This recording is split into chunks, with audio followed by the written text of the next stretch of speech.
Welcome to the Business Samurai Podcast. I'm your host, John Barker. As a lifelong collector, it is a privilege that I have Alex Winter, the president of Hakes, Americana, and Collectibles Auction House. Alex got his start collecting comic books at the age of 8. He started working for Hakes in 1985 as shipping assistant, working his way through the ranks to become president in 2014. Hakes was founded in 1967 by Ted Hake and became the first auction house to specialize in 20th century cultural artifacts. Hake specializes in political memorabilia, rare and unique toys of the 20th century, comic books, original art, rare sports memorabilia, items from TVs, movies, and music. In 2004, the founder, Ted Hakes, sold the company to Steve Geppi, a longtime collaborating partner and owner of Diamond Comic Distributors, which I actually believe may be the only comic distributor left in the United States, to my knowledge, among several other companies he owns. Some big-ticket items that Hakes has sold include Captain America's screen-used shield from Avengers Infinity War for over $250,000, a pair of Mickey and Minnie dolls for over $150,000, and in their most recent auction that closed March 16th, 2022, about a week or so from recording this, a Boba Fett Star Wars prototype figure that closed at over $204,000, which is insane. Alex, I appreciate you taking the time. I'm excited to talk to you about collecting today. I appreciate you having me on. That's quite a build-up, so I hope I can live up to that. Oh, you go there. Absolutely. Let's get back. You obviously, to work in a collecting industry, I think you have to have some interest in it. So go back. You started out at comic books, but you personally, what are you collecting into now? So a little bit of everything, and I'll give you the trajectory of where things went. First of all, as a kid, I took great care of my stuff. I saved the boxes and the packaging, and my mom encouraged me to do that, right? To play with them, but don't ruin things. So I was born a collector that way. Comic books were certainly my first love. But when I started to read them, they were hand-me-down comics, and I just had them as a kid. It wasn't really collecting, it was just procuring. And then in 1980, I went into a bookstore, and on the rack was New Teen Titans #1. So I was already a comic fan, and now I saw a first issue, and something just clicked, and I said, I'd rather come back next month for #2. To now a lifelong fan of comics in general. And not long after that, then I started doing flea markets and local co-ops and things, looking for comic books, but I would find a Batman lunchbox and a Superman game and 7-Eleven Marvel Slurpee cups and all of this kind of stuff that was related. And again, being a collector, I just started to buy this stuff. And at that time, I was helping out a guy named Dick Stegemeyer, who got me on the path of collectibles as a career, helping him at toy shows and his booths at flea markets and so forth. And he was the shipping manager at Hakes. So in 1985, I officially joined the staff at 16. 37 years later, my one and only job. But along that way, Hakes has always been about offering something for everyone. Nothing was off limits if it was historic pop culture collectible. So I would see pinback buttons, I would see original art, I would see all this other stuff, autographs, concert posters, and just started buying whatever I liked. There were some collections that were much more expansive, and then there were some collections I had just a few things of, but I liked them. So that's, and as you can see behind me, it's what it is. It's now a hodgepodge of 40 plus years in this industry in total, and the things that I really like and enjoy. And as we talked before we started here, also sports cards, and there's very little that hasn't crossed my path that I haven't added something to my collection, even if it's just one piece. There's just so much stuff that I like, and I unfortunately feel the need that I have to have it all, right? That's a collector. I was going to say, I think there's, so for anybody that doesn't know me on the intimate level, I've been in, again, collect mostly Chicago Bulls basketball, and that has evolved over time because I grew up during the Michael Jordan era, of course. When I was a kid, even when I'm not from Chicago, but grew up on WGN, always a Bulls fan, always diehard basketball fan, appointment viewing, no matter what the game it was.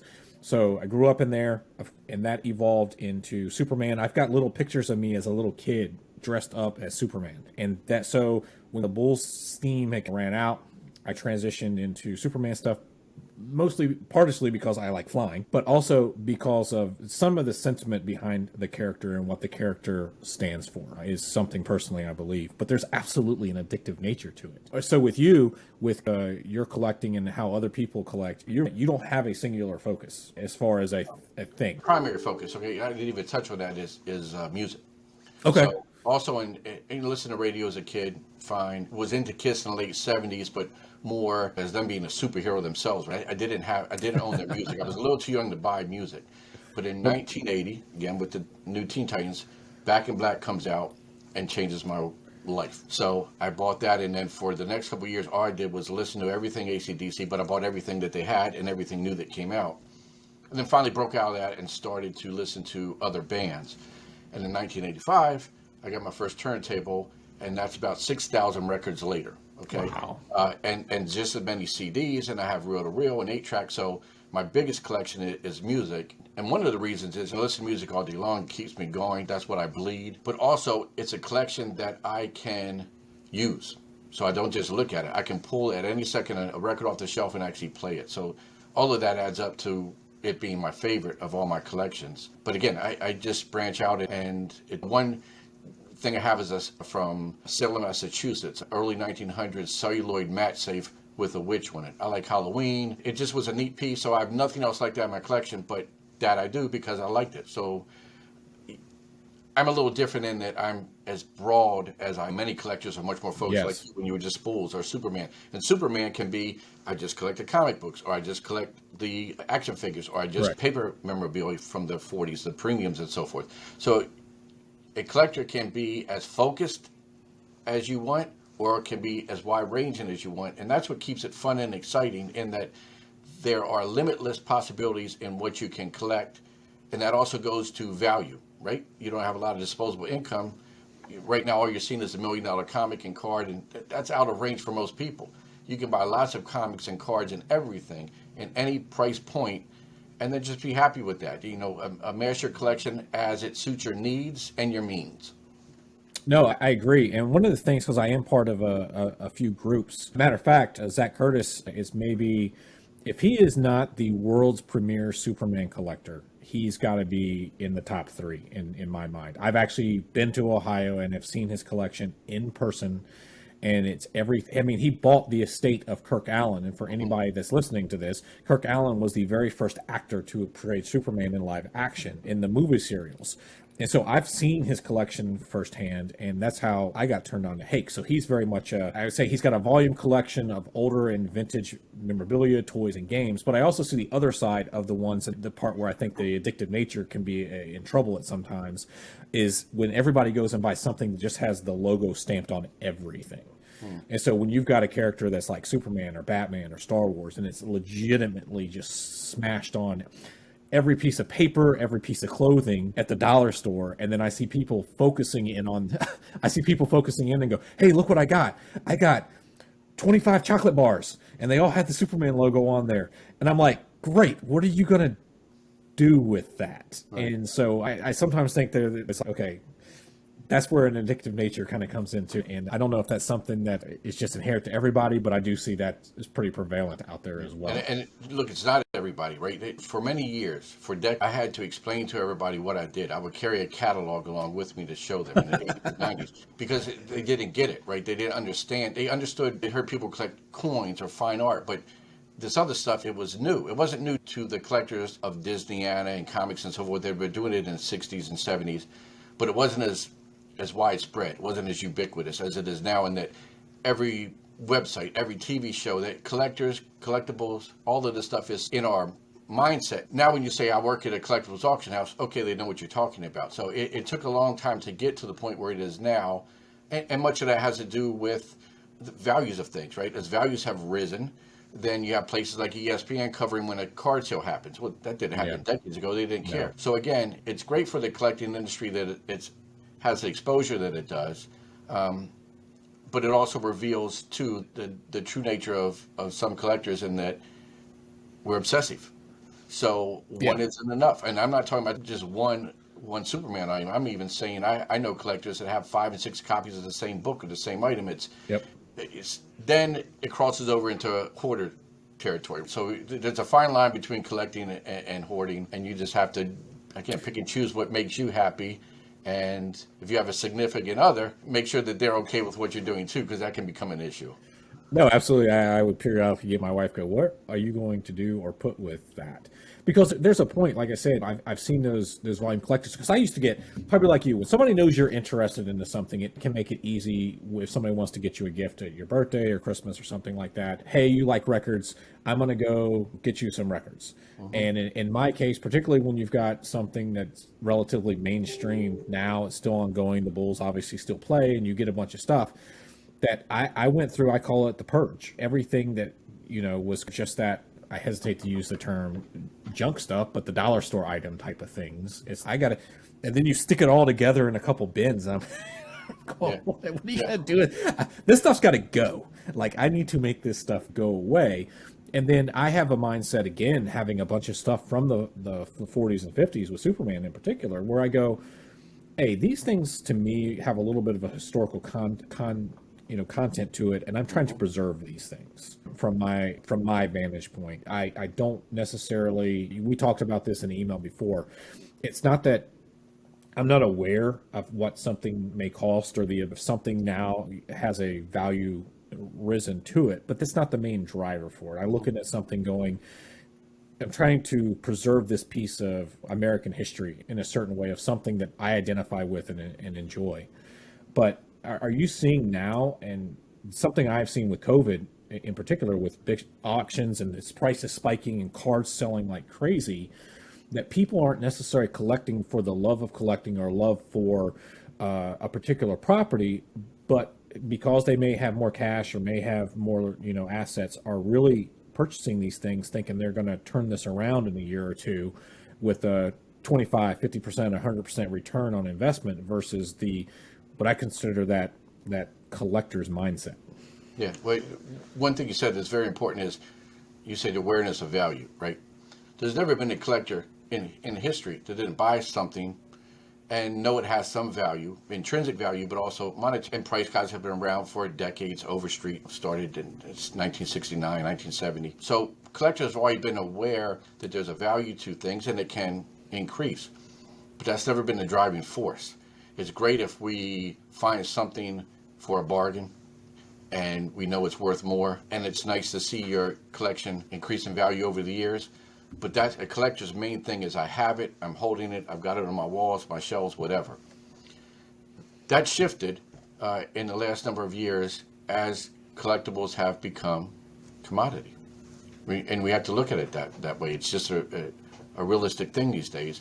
Much of it has to do with the grading companies. So coins, again, are always looked at as something of value and investment. It's still a collectible in many ways. It's a historical artifact, but it's now encapsulated and it's got a grade on it. So that's when the big price jump happened on everything. You saw that in cards. You saw that happen in comics. Action figures. Stores have been selling for many years. We sold our first Star Wars item in 1985, before anybody knew what Star Wars was going to be a collectible, right? Now you see the price they're getting because these things are encapsulated. So collectors buying it for the item, what is in that case, for sentimental reasons, for whatever, reclaiming their childhood. They just like the character, the film, the card, whatever. I was going to say the nostalgia. I wonder if there's a nostalgia piece. Nostalgia. Yeah, for sure. Investors are buying that tag that says 9.0, 9.5, 10.0, okay? They may not know who Mickey Mantle is. They may never have seen Star Wars. They may never have read a comic book. I don't come from collecting from that standpoint, but that's me. But the reality is that there are many people, investors, that are now getting into this, and they are seeing big returns on their items so far. Now, again, you can't predict the future, and I can say two words: Beanie Babies. Yeah. Way at the top, and now look at it. So if you're coming at it from an investment standpoint, just beware. Hakes will never say, buy this, it's going to be worth X. We will say, buy what you love, what you buy. That's the collector mentality. But yes, especially since COVID hit and people were at home with nothing to do, they couldn't leave their house, we have seen dramatic increase in the number of bidders and dramatic increase in prices across the board. And I'm talking about one area. I'm talking about all areas of collecting. Much of this has to do with collectors who do have more money or time to enhance their collection. But at the same time, this industry is infused with a whole new group of investors who are spending whatever they want on these items much of it based on what they perceive it to be one day. It's reality these days with collectibles. Yeah, no, and I share a couple stories with this. Again, I have been, oh man, I've been collecting Chicago Bulls stuff since the early 90s, of course. And a buddy of mine runs a sports car shop, and I met him when I was 14, and he still has it to this day. And he hit me up last summer, and he said, "Hey man, if there's anything you wanted to get rid of your Jordan collection, he goes, now's the time." He goes, because I had parsed everything down to where I've got signed jerseys that are framed. I had some basketball cards, but for the most part, the bulk stuff I'd gotten rid of. But I've got a whole shoe boxes that were literally just, and I'm going to hold one up for anybody just listening to the audio, of Michael Jordan. I know how, there's Beckett's out there, there's online price guys that are out there. So I flip through there and say, is there anything I actually want to get rid of? Because I had so many of them. And to me, what I saw, I came across two cards. This is actually the second one I haven't done anything with yet. I couldn't figure out what was driving the price up. And I consider myself having been in the community, talked to other people that collect all the time. I could not figure out. There was nothing special. There's nothing special about this Michael Jordan card I'm holding up. It is not limited. It is it's a insert to something, but there's no number, there's no jersey, there's no signature. It's just a card. And I cannot figure out what makes this card go from something I got out of a pack for $2 that should be a $20 card, that I could go throw this online and sell it for $400. I sold one last summer that, I kid you not, if I was just going, I want to go buy a Michael Jordan card, which I've not done in years, and flip through a bunch of them, I sold one last year for $800 that I would have passed over. That's how plain Jane it was. And I can't make heads or tails of what's happening in the market space, other than people think they're investing they're buying things for the sake of the investment and don't really know what they're buying. Correct. And the Jordan is a great example. And look at his Fleer rookie. That took a meteoric rise over COVID. I mean, talk about a card that was stagnant for decades in the gem mint, $20,000, $30,000 range. COVID hits, the ESPN special comes on. It goes up to $200,000 to $300,000. That's a tremendous increase in a very small amount of time. End of 2019, middle of 2020, beginning of 2021, it hit $700,000 multiple times at auction. And now it's come back and it's $200,000 or $300,000. Still way above what it was pre-COVID, but you can see giant ups and downs. So you're going to have that. There are plenty of other things that have kept going up. Nothing has come down. But talking about not being plentiful, this was a mass-produced card. This wasn't a one-of-one. Yeah. But it is Michael Jordan. There's Star 101 is the rookie, but everybody wants the Fleer card. The one I want. I actually don't have. I got the sticker card. I got the rookie sticker. I don't have the real one. It's like, everybody wants 52 tops. 51 Bowman's is rookie. You want 52 tops. But that's the card. So then when you have lots of people that want that card, even though it's, I won't say plentiful, but there's enough on the market, right? That's going to drive the price up. And right now there's still a lot of people who want that card, and even more so now the LeBrons and Luka Doncic and all these one-of-ones. And you're seeing extraordinary prices on those. And where it goes, who knows? Could it keep going up? Sure. Could it go down? Sure. So again, if you're a collector, just stay within your means. If you're an investor, then do what you want, but beware. Sure. Well, and that's what I guess that, again, going back to what I experienced last year when I was going through stuff and saying, oh, what's this stuff going for? I forgot I had a Gem Mint 10, a Jordan. It was a Coca-Cola card from UNC. There was a set. They're 10-cent cards. They were super mass produced. I happened to have a Gem Mint 10 graded that must have came in a box with a piece of jersey on there that he played in. $50 was the going price. This random insert card that I do not know what makes it special, and the one that I sold, I'm just going. It's just everything seemed out of whack to me as far as the collecting goes, because I'm concerned about they're getting into that really what was the companies over mass producing everything in those early 90s, and you can still go buy unopened wax boxes of 1991 Tops and Upper Deck and Fleer Skybox. Yes, I was there. Trust me, I was there at the time. And that's what really got me out of card collecting. There was so much, and there were all these chase cards and all this stuff that now everybody wants, but back then we all got burned out on it. I remember chasing after Dikembe set of 10 cards, ridiculous prices just to get that. A Billy Owens autograph card, I paid like $150 at a show, and that was a big deal at this York show. Now sell this Billy Owens signed card. So you have that you just have to watch. And again, for me as a collector, I just buy what I like. So it wasn't about the value. It was about me completing these sets. And to your point, who knows what someone wants? If one card that, one item at all that really wasn't looked at favorably sells for a big price, then everyone's going to line up for the next one just because of that price. Not from a collector standpoint, but now we're talking about this looks like a good investment. It was here, now it's here, and where could it go? Do you think the grading companies have helped or hurt the industry and with subjectivity? And I'll give you an example. I want to say a buddy of mine that owns a sports car shop, I want to say it was a Unitas rookie. I can't remember what it was, but it was a high end, and he sent it off to be graded by, I forget which one it was. It comes back. He thought the grade was too low. They gave him a 6.5. He goes, if I send this back in and spend $100 and it comes back even at a half a point higher, that makes the price of this go up another $1,000 that I can go sell it for. And it was all subjective on whoever received the item in, puts it through whatever their process is. And he comes back and he actually gets it another point higher after he sent it a second time. So I don't know if I like it from the protection standpoint. I got with me right here. It's a Superman number. It's a obviously you're talking 1940s comic. I like it in the protective. This came from Hakes. This is actually a Hakes auction. I got the sticker on the back. I like the protection of a 1940s comic because I don't want it to deteriorate. But I don't know from the collector standpoint, people sitting there chasing out, this is only a 1.5 because the cover's been ripped off, that people are chasing these grades and keep sending things off, and then you get subjectivity out of it if it helps or hurts. So there's no right or wrong. You're going to get 50% like, 50% don't. From an auction standpoint, it makes it much easier for us that we remove ourselves from that grading. And we don't have to worry about someone then second guessing or questioning what we graded this at. They may not like the grade. They may think it's high or low of the third-party grading company, but they don't complain to us about that. They take that online then, right? Complain on message boards. Sure. But I think it's a good thing exactly from your standpoint is, again, even as a collector, I'm buying these things. And I don't want them to be in lower grade than when I bought them. So having them encapsulated like this certainly helps. The biggest thing encapsulation has done is, again, raise the prices on things. So we could have a comic that we call fine, and we could have a CGC comic that they call fine. There could be a huge difference in price, and obviously third party is the reason why. It's always going to bring more. We remove just like autograph authentication. We used to do that all ourselves.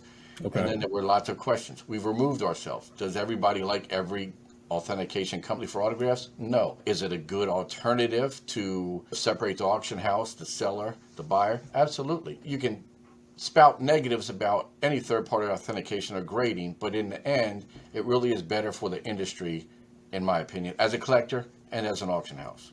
No, you did touch on something that I think is good, is the authenticity of an item when you send it to some of those things. I definitely have looked at that with autographs that I have purchased in the past, gotten burned a couple times, as well as being able to get the validity that something is true. But I want to pivot to, we've talked about our personal collecting history and what we think of the state of the market, but actually about Hakes itself. You guys do, it's just, I know you have little small auctions, because I can't remember, I think the comic that I've got sitting next to me that I showed was from one of the big ones that you do, but that's just 3 times a year, correct?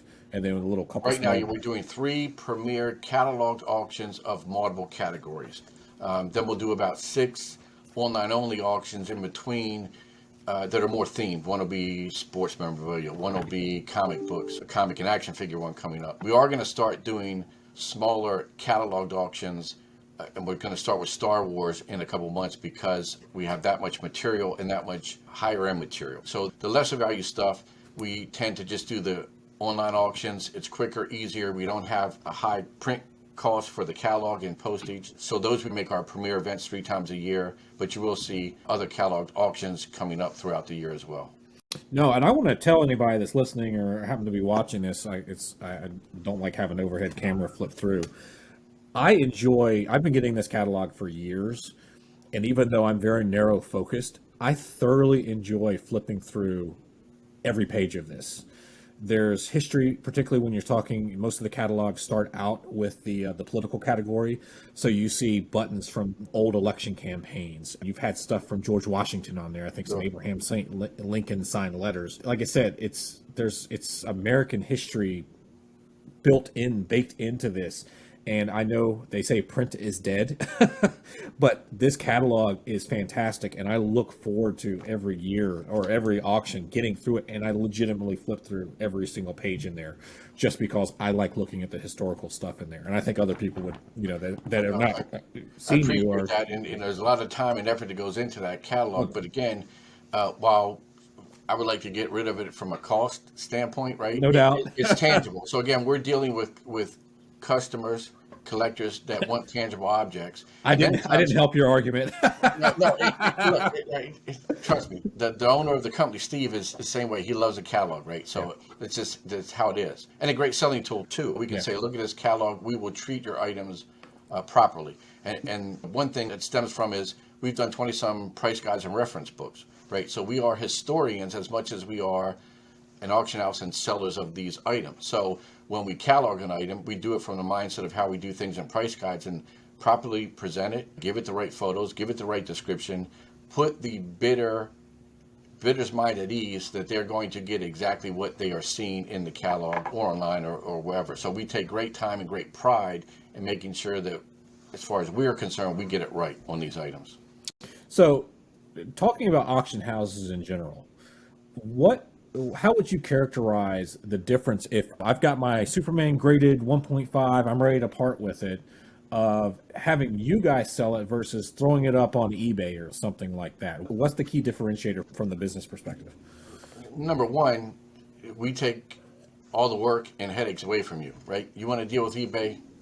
Okay, I can give you a whole list of things you're going to have to deal with. So I've done that in the past with smaller stuff, but and there's a massive worldwide audience on eBay, but there's also millions of items at any one time. So what we do, especially in the premier auctions, is we curate that auction. So I was going to ask. Yeah. We personally make sure there's not what we feel too much of anything. It doesn't do justice to the bidder, who then has too many choices and what do they do. Certainly doesn't do justice to the consignor, who then competes against someone else's items. So we walk a fine line. We have two very different sets of clientele.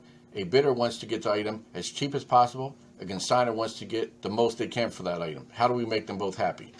You don't. You try as best as you can. But from that standpoint, again, the catalog is just so critical in conveying the message of, here's the items that we had to present at this time to you. You don't get that with eBay. You're scrolling.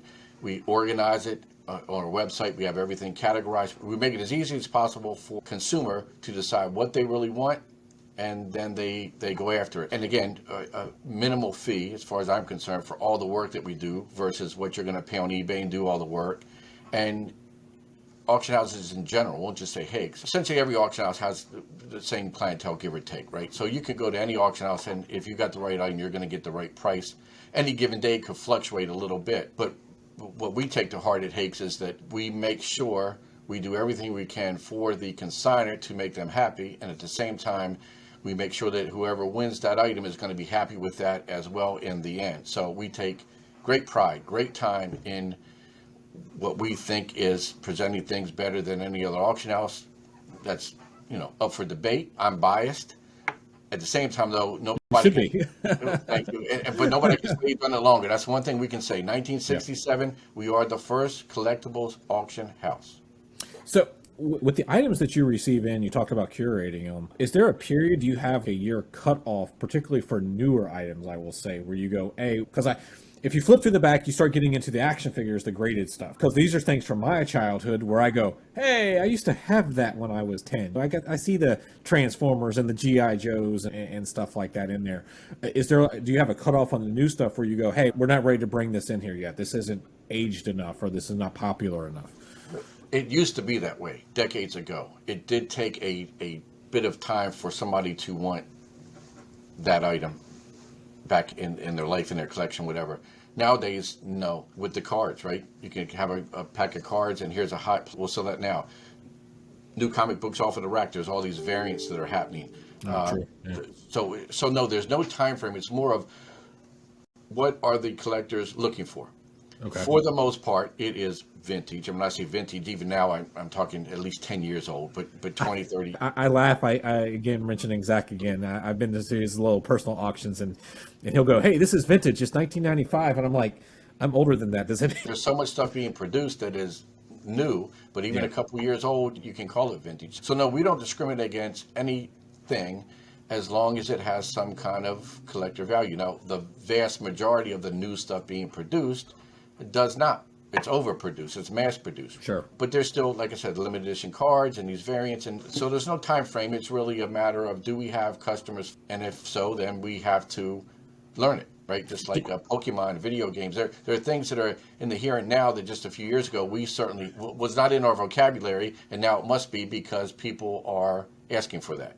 Now that you said that, I can't recall seeing I know graded video games now is a hot thing, particularly Nintendo and stuff like that. I don't recall seeing those in the magazines, or not enough at a volume that it jumps out in my recollection. Yeah, not in the last. We had some in the one before that. Again, the thing that we try to do is offer what we have at any given time, right? So sometimes it's going to be more comics than it is cards, or vice versa, or political. We always have 500 items because we have so much in-house. In the main catalogs anyway, we never go with the mindset of we have to have these items. It's just, let's look at what we have, what's the best, and let's put those into that catalog auction or one of the onlines or whatever. We take a lot of time and effort into making sure that we don't overload anyone at any given time.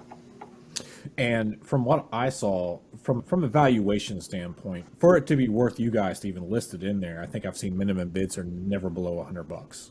Currently, yes. Years and years ago, it was usually $5 was a minimum. Sure. Okay. But yes, now for the catalog auction, it should have an opening bid of 100. Value code then estimate is 200 to 400. So we're hoping nothing sells for below 200 that goes in the catalog auction, and we're certainly moving towards increasing that as well as the cost of catalog and just overhead goes up. Sure. But that's what makes the online auctions so great. And I don't want it to sound like the online auctions are just lower end stuff. We have some really good pieces in all of those auctions. Oh. Maybe we have 2 or 3 of the same exact thing, and a consignor doesn't wait the 3 or 4 month period between the premier auctions. We can now slot it in anywhere and it will do what it should do. So it's a balance of how much do we have. Star Wars, that's one reason why we're going to have some in an upcoming April-May auction, and then a June auction of just Star Wars, and then more in July. We have that much stuff right now, and as you saw in the last auction, the prices that things brought, now is the time to be putting that out on the market. I laugh a little bit because one of the things I'm staring at on the screen right now, I was actually able to win it at the opening auction bid, and which is actually, I'll tell you, this is my tactic when I'm tracking something on your website. I go on there the first day and throw just the opening bid of whatever the low thing is, just so I get the alerts later on. And I had forgot, and then I'm standing there about an hour before. I'm like, I want to win that. Sorry for, again, going back to your analogy. Sorry for whoever just sold that to me, but I was actually pretty happy. Consigners have to look at the broad picture too, in that every auction, no matter who it is, the biggest auctions in the world, there's going to be some things that are light, and some things are going to set record prices, and there's going to be plenty of stuff right down the line. So you got to kind of balance it out of high, low, medium, and look, not some things sell at the opening bid, and that's okay. Again, you're happy you got it to that price. We have a customer that's ready to come back and. Yeah. So you're getting an email later. Sorry about that. Do you have people searching you out and say, "Hey, this is what I collect. I'm looking for these items ahead of time for you guys to go hunt for stuff"? Yeah. No, we do. And again, that plays into what we offer sometimes. We may have something that we think is better for an upcoming auction, and we have some people that are looking for it, and then we'll put it into the next upcoming auction. So yeah, we constantly have people asking us, do we have this? Many times we don't, but we'll say, I don't know what's going to show up today or tomorrow, so it could. And yeah, they are very mindful of what people are looking for, and we seek that out for them as well. Okay. I imagine you probably have relationships then with other people, other large collections, because there are people, if people aren't aware, there are certain, I know comics in particular, where you've got a very high-end collector. Their collection is actually called the named person. This is the comic collection from them, and every single one of those things is completely vetted. And I've seen it, I think, with artwork as well. Pedigree is a big thing in the pedigree. I couldn't think of the term. Whether it's, sometimes you can get a third-party grader to put that on the label if it's established, known, a big name. And then there are other pedigrees that we sell. Like we just had a Paul Muchinski baseball pinback collection that we've been selling. Well, it's not something that some baseball buttons have been graded by PSA, but it's not to a large extent. So this was basically sold as is raw, if you will. But we associated that name with it because this is a person that wrote a book on the subject. He was the foremost collector. We did that with the Rich American Baseball collection. Some of the cards did get a pedigree on their label if they were graded, but there was tons of other things that we sold that were not able to be encapsulated. So a pedigree is important, even if it's not a big name, a known name, if that person, as you alluded to earlier, took the time to put this together for a specific reason. So we like to call that out. We like to do write-ups on that, a feature collection section of our website when an auction goes online that shows that somebody took years and many times a lifetime to put this collection together. So it becomes much more than just them putting items on a shelf. They become historians, right? They document this stuff. In many cases, they have one-of-a-kind items that they didn't have it, nobody else would. Mm-hmm. So pedigree to me is important from a collector standpoint because I know there was a lot that was put behind getting this collection assembled. I want to say you actually had one of, was it Bill Byers, I believe? Yeah, Joe. Yeah, I had some stuff. Yep. I'm like, hey, because when I saw his name pop up, I'm like, I know him. I've talked to him before, and I'm going, oh, yeah, he's getting rid of the GI Joe. In his case, they request it, and rightfully, sometimes we suggest it, and if the person is alive, they decide if they want to go with it. If they're not, we talk to the estate. Sometimes they don't want their name revealed, so it's really case by case basis. But I certainly like to be able to say we offer pedigree collections because of the reasons I stated. How do you get? I'll use the Boba Fett example from the last one. That's the prototype, which there's only a handful of those they exist. Is that just a random collector that you don't know that pops up and says, "Hey, I've got this. I'm ready to part with it. Here you go. Sell it for me." Or yeah, it comes from all different ways, right? There will be known collectors that come to us, and we already know what's in their collection, but they're ready to part with some or all. There are plenty of collections out there that we all know of, and everybody is waiting for the time that they come up for sale, so we always keep those on our radar. We have a number of pickers that scour the country, if not the world, for items and then bring them to us. We will have a family that inherits, or a person inherits an estate, and they will find us and say, we need to liquidate this. And it can be somebody just finds one item in a desk drawer, which just happened this week with some baseball buttons. They found 3 great St. Louis Cardinals pinbacks that we had sold from the Paul Machinsky collection a few times ago. They found our results, contacted us, sent them to us a variety of ways. And that's what is the most interesting part of this job is we really don't know what's going to happen on any given day, and good and bad. We could be offered the most incredible item, and it seems like it's a lock, and we're ready to do the deal, and all of a sudden it falls apart for whatever reason. And at the same time, the most amazing item can be offered to us, and the next thing, here it is in front of us, and it's in the next catalog. There's plenty of stuff that is in-house that we always work on for each auction, but every day anything could change if something else comes our way, and then we decide what are we going to do with this piece. What about like the Captain America shield, for instance? Was that coming straight from that movie? Was only a couple years ago. I mean, is that like a Marvel Studios? Hey, we built 6 of these things, and we're going to part with 3 of them. That's a long involved story in that it was actually in a charity auction. Okay. And the person that won it declined it for a specific reason, and so the people that had offered it originally didn't want to do that format again, and they sent it to us. It did come straight from Marvel Studios. The prop master verified everything. When you talk props, you above and beyond comics and cards and autographs, you have to vet this stuff like crazy. And even then, sometimes you don't know. But this had ironclad provenance. It was a killer piece, and that's why it was the focus. It was the single item on the front cover of the catalog. We did incredible promotion for it. We were at Baltimore Comic Con with it on display.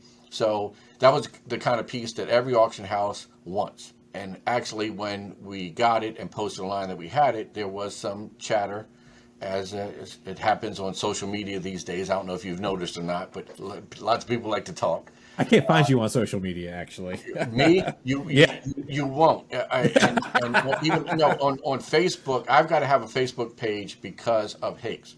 But that Facebook page is run by people at Hakes. I am not a social media person. I don't want to be a social media person. So anytime you see Alex Winter on social media, it's not me. It's someone else doing it for me. Oh, I'll go unfriend them then. Yeah. So anyway, so as soon as we got this, there was chatter, and they said it should bring this, but Hakes isn't the place. They're not known for props, so on and so forth. And I defended ourselves and said, wrong. Again, we've been doing this longer than anybody. If you have the right piece, they will come. and we did the right promotion, and we got a record price for it. So again, that was one that was exciting to get. We certainly had a price in mind that exceeded even that expectation. The consignor was thrilled. Winning bidder was thrilled. So that was a win-win for everyone. But those pieces are few and far between. A $260,000 item like that doesn't appear every day, unfortunately. I would love it to, right, by 10 or more. And that would make the catalog much easier to put together. Yeah. I just wondered if that would start getting, because I actually know, I use the term know. It's somebody I am familiar with that I have gotten television and props from because they worked on the production studio in Canada and were able to they shut this stuff down, so we gathered that up. That you would, particularly with Captain America, because that's awesome. Matter of fact, prior to us recording this, I've been saying, hey, I'm talking to Alex Winter. They sold this, and that made some people go, oh, that's awesome, because it's an attention getter. It's absolutely an attention getter to sit there and go, okay, you've done this with them. Now you're going to go get the new Batman movie and you're going to sell the Batman. They won't sell the Batman. I'm using that as an example. To start getting formalized relationships with some of those guys as they're ready to shut down production on popular items. And because there's a whole subculture of the movie prop stuff. And to me, I think comic books are dying, if not dead. And the stuff, the way pop culture has moved to movie and television shows and things of that nature, you're going to see maybe a wider appeal for people wanting pieces of those shows and pieces of those movies. That's my own. And just from a comic guy, comics aren't dead. Comics sell less than they used to in many cases, but trust me, there's still a viable community, and that's supported by primarily Comic Cons, right? So you want to get something signed, you hand them a digital something, you hand them or you hand a comic book. So yes, the heyday of when we had $1 million or million print run comic books for every title. Lesser extent, but comics are still. Comics are what's driving everything. You don't have a Batman movie, and you don't have a Batman movie or a Daredevil TV show without the origin. Exactly. So, and collectors, look, there are plenty of people. You didn't buy that comic off the rack as a kid, but you wanted that issue. So there are plenty of collectors that know of comics now and are gravitating and going back and collecting issues from the past because of the importance. That's where the character started, or they like the storyline, or so on and so forth. Comics are very important to the landscape of pop culture, past, present, and future. No, and I've always said everybody's got their thing.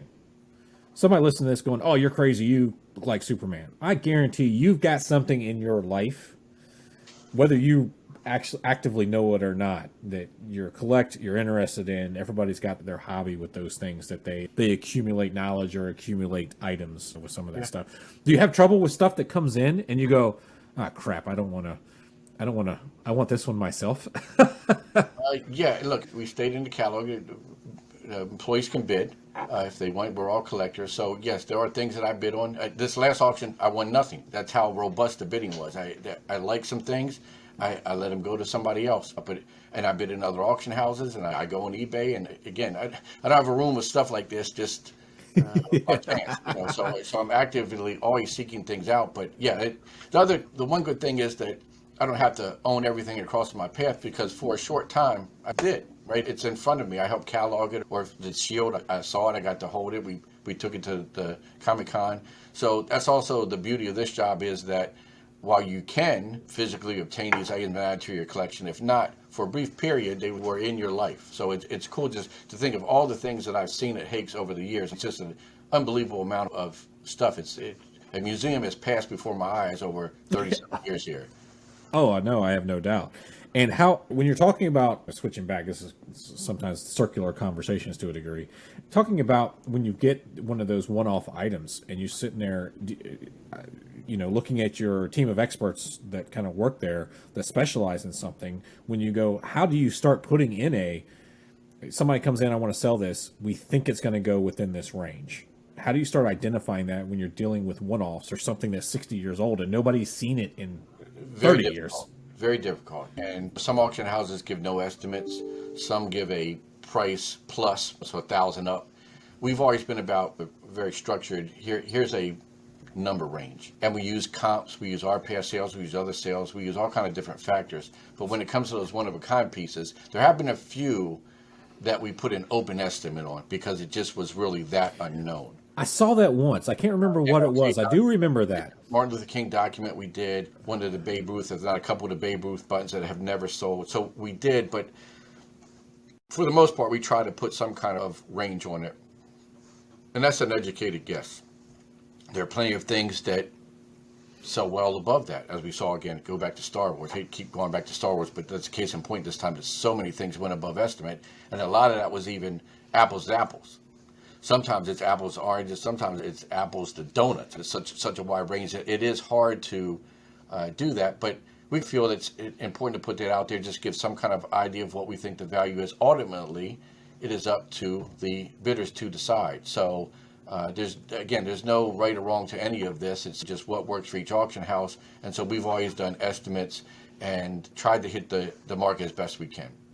Do you ever get imagine tracking other auction houses and stuff like that? Do you ever see something you're like, man, I'd like to get one of those over here and try to sell it myself and see what it goes for? Do you have for sure, every day. Yeah. Look, I take everything in the heart. Every time I see an item at another auction house that I think we could do as good or better, I don't like that. Okay, so yes, in this business and to stay up with things, you've got to watch what's going on everywhere. So all of us here that handle items and consignment managers and so forth, we all watch every auction. We've got to keep our finger on the pulse. And many times that we are in the running with an item from another auction house and it goes there. And again, that doesn't make me happy because I want it all. You know? Do you have a grail item that you're like, man, I'd like to get my hands on one of these and have it come through here? We've never offered an Action 1.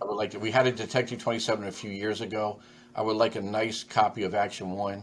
That would just be cool because, but there's so much artwork that I love, and there's so many. I could go on for 5 days of what I'd like to offer. Mickey Mantle Rookie, we've never done. I'd like to offer some of the key pieces. And the good thing with that is, again, with so much competition in the auction world, you got to prove what you can do to get the item. So when we don't have the item, sometimes people aren't sure about trying it with us. But you look at some of the things that we have sold for Captain America's shield. We had a few props here and there, never anything of that caliber, and we shattered all expectations. So if we get it, we're going to do a good job with it. Cool. Yeah, funny story. Talking about Action 1, he's talking about Action 1 is the first appearance of Superman. So there was another site that I sometimes track, but they annoy me with way too many emails, so I don't pay attention to them much anymore. I wouldn't know who you're talking about. It's not you guys. Yeah. And they actually... I laugh at this because I actually put a bid on it to see what would happen, and I forgot what it went for. Somebody had taken an Action Comics 1 that was in very bad shape and started selling them by the page, which is common. I'd seen that before. The thing that I had not seen, though, that this is the first time, they had taken the removed staples and the trimmings from where they cleaned up the edges and stuck them in a baggie and said, we're selling what I called a bag of trash, essentially, from Action Comics #1. And the opening bid was $20 or something like that. I know I put $20 in or $30 in. I'm just because it was stupid. It went for several hundreds of dollars. And it was legitimately rusted out staples and some essentially paper trimmings that somebody had cut. And that may be the weirdest thing I've seen related to that. You triggered that.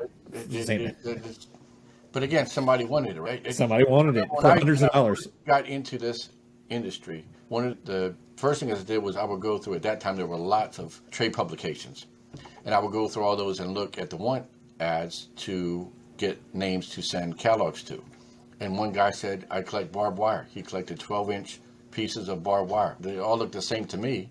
But to him, this was, so I thought, even as a collector, I thought it was unusual. But yes, he would think, well, that's unusual that you want an action figure, right? So it's all relative to what you like, what you want. To me, I would rather have a full copy of Action 1 than just pieces. But again, I was trying to get a couple of the pages, and then it went through the roof. I used to joke when this all happened with the pages, because again, I get it, but it's not for me. I wouldn't want a page from a comic. I would want the whole comic or nothing at all. But I joked at that, would someone buy half of a Honus Wagner? Guess what? Not that long ago, someone bought a portion of a Honus Wagner for $400,000. So, yeah, these days, nothing surprises me. It's all fair game. Yeah, no, that's crazy. One last question just on the bidding process and the time. Like most auction places, you get that, I would imagine, an initial surge of bids on the first day or so that your auction goes live. It goes very quiet until the last several hours. And you guys do roughly, what, a 2-week opening to close period? 3 weeks, yeah. 3 opening to close period. Is there a particular reason of 3 weeks versus 2 or a month? Or I think it was a long time ago, before the internet, we used to actually do 4 weeks. We cut that down to 3. That just seemed like the right time period, that once you go online, that's when you get everybody looking at your auction, not only bidders, but from a PR standpoint. So that gives us plenty of time to get our word out there and build things. But you're right, the first day, the first few days, lots of people come and bid. Some of them do exactly what you do. They put in a token bid just to see, or we have plenty of people that, believe it or not, they don't even want to mess with this auction game. So they will say, here's my max bid, put it in and walk away, and they don't have to think about it again. So that happens. And then for a couple of weeks, bidding it's back and forth. It can be lighter days, heavier days, it depends. But yes, then we come into those closing days, and I would say as much as 40% of our bidders in any given auction only bid on those days. They wait that long. Some of them also wait till the very final hour. So at 9 p.m. we usually have 2 closing days for the main auctions. At 9 p.m. on a Tuesday and 9 p.m. on a Wednesday, we start a 20-minute clock on every item. And when 20 minutes pass with no bids, those items close. So it ends in stages, 9:20 and so on and so forth. Takes us a couple hours past that till the final item closes. A lot of people wait till 9:19 to put their bid in because they have the eBay snipe mentality. All that does for us is it starts it over for another 20 minutes. So there's no, that happened with the Boba Fett this time. It was at 100,000 going into the last minute. And we thought, maybe that's where it's going to end. Then a little bidding war happened. But these guys were going back and forth and waiting 20 minutes, maybe hoping the other would fall asleep. I don't know, but nobody did. It just delayed the auction as long as it's been for quite some time. And that's fine because it's a $200,000 item in the end. But yeah, so the last day is really when the most action happened, and especially in that last hour. So you can see things just go crazy that we're sitting there for so long. Do you sit there and watch, so on closing days, or like you and the team sitting around the computers, and you've got your like hot button items? You're like, I really want to see where this goes and what happens. Where you're like watching it in real time. We're watching in real time, and we have to, because we're not only taking internet bids. We have plenty of people that still call on the phone. Oh, really? Okay. Yeah, we do, and we also have a callback service. So if you were outbid, we will call you back. So we've got to monitor all the bids that are coming in just for those reasons. So that's another reason why we have 20 minutes restart, because we're not just taking bids on the internet. It's not ending one at a time. We have other variables that we have to factor in, and it also gives the bidder time to think about it. So maybe they did put their bid in and walk away, but now they see it has exceeded that price, and they'll think about it. And again, consigners like the fact that we don't close so quickly and definitively, so that they have a chance to get the most for their item. And again, it's fair for some bidders may not like that it starts over again for 20 minutes, but hey, this is an auction, and it's fair for every bidder to have every opportunity to get their bid in. And some do. Some think about it and will come back in. And again, the 20-minute clock, it's not like it extends it forever. Usually 10:30, 11, after starting at 9, the auction is over. 11:30, this last time it was right after midnight. That's long, but the longest it's gone in a while, but it's not like it keeps happening. In the very old days when we were just doing phone bids, it really would go 24 hours plus continuously, because we have East Coast bid, West Coast bid, overseas bid, starts over again. So we would be there 24 hours. At that point, we had a 10-minute clock between items, and it would take 26, 28 hours sometimes to have it finally wind down. No, and I like the 20 minutes, because going back to that eBay snipe thing where somebody gets something in there at the last second as it just ends, and then you get potential delays. Because I've been on some stuff where people are doing like the live auction, like you're sitting there, you're legitimately auctioning off an item, but there's a major lag where I see something 5 minutes before you do, or not 5 minutes, but 10 seconds before you, and it made the gigantic difference. And so having that clock, I think, also makes it, like I said, it's fair on all parties. And again, I warn anybody listening to bids with us, the longer you wait, the more chance there is some type of technical issue too, right? Yeah. So since it is no sniping, and you won't get in there, don't take a chance and wait till the last second, because anything could happen. So I'm not saying bid on the first day if you don't want, but that last day, be a little more proactive and don't wait so long to put the bids in, because a lockup could happen. Anything could happen on your end, our end, with computers, and then what? And that's why we have so many phone bidders. There are people that still don't trust technology. And Alex told me leading up to this, he goes, I don't do technology. I don't do high. To me, high tech is a nice turntable. So I don't want to say I don't like technology, but this current thing and that's not my bag. I've got a staff that can handle it. Again, social media, I've got a staff that can handle it, and that's all well and good. And I'll do my thing as well. That's awesome. Alex, I appreciate the time today. Normally what happens, I usually go, hey, where do they connect you with on social media? I'm not going to do that in this case, and I'm just going to say everybody needs to go to Hakes.com. How's that sound? Simple for me. Love it. Hakes.com. I'll make sure the link's in the show notes. And look, we have Facebook, we have Twitter, we have Instagram. The company does, yes. The company does, yeah. But me personally, no. Send me a letter. That's how I do it. That's awesome. Again, appreciate the time. Yeah, thank you so much. Appreciate it.